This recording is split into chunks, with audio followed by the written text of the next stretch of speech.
Good day mga idol. Ayan, nakikita nyo guys, so napakaraming plastic na tray na huhugasan natin. Yun nga sabi nila buti pa yung hugasin kahit iwanan mo, naghihintay pa rin.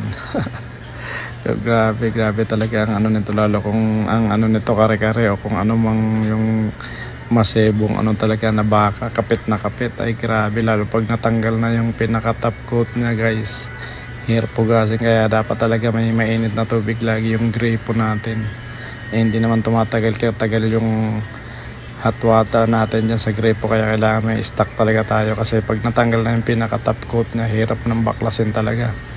Kaya nakikita nyo, nagkukulay minsan yung ibang mga ulam sa plastic ware na yan, pero US made naman to, Cambro mga tray na to. Ito yung mga pang consultant tray natin, yung brown tray at saka yung green tray, yung mga inpatient natin. Ang dami, talo pa yung building sa Makati, grabe taas. So pataas pa yata sa akin ang hugasin na to, kaya talagang tsatsagain yun talaga yan guys para matapos lang.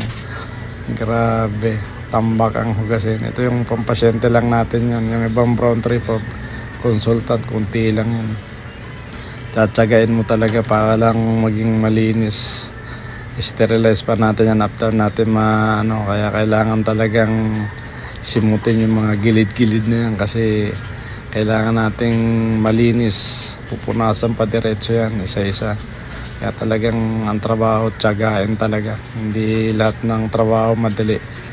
Kaya kung ako sa inyo guys, laban lang, tara, let's go.